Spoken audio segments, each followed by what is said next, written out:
This series has been about what happens inside college. But here's something else to consider as we take a holistic look at this problem.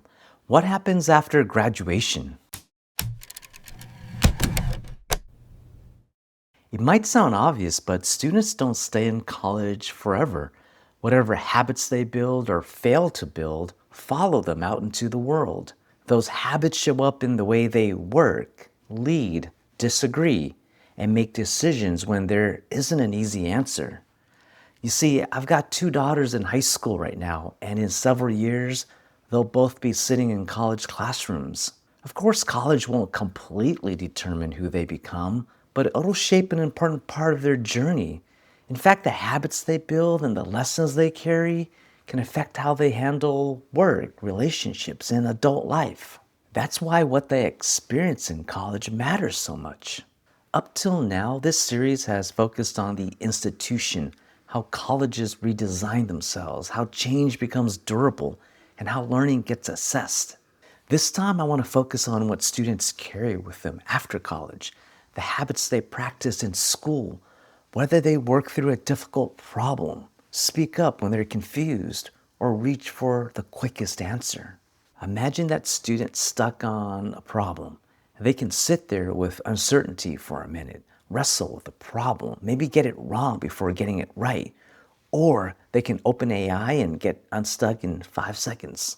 Listen, nobody would blame a student for taking the easy way, but the choice may still be costing them something. They may be skipping the moment they were supposed to practice, the moment when you don't know and you have to work your way through it. 3 years later, that same person is in a budget meeting and the number doesn't add up.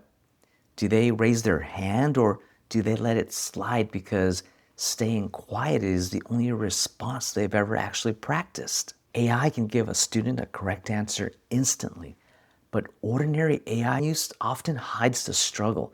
It doesn't require the student to watch someone make a mistake, recognize it, and work through the recovery. So if AI replaces that moment every single time, we're losing the practice that teaches people how to recover instead of merely how to sound right. That's why teaching is more than delivering answers. It's human work. I don't know exactly who my daughters will become, but I do know this. I want them to leave college knowing how to sit with being wrong and work their way out of it, not just knowing how to sound right the first time. That's not really an AI question. That's a question about what we protect and how we teach. I'm Locke. These are the AI years. Next time we talk about leadership and what real courage in this moment looks like.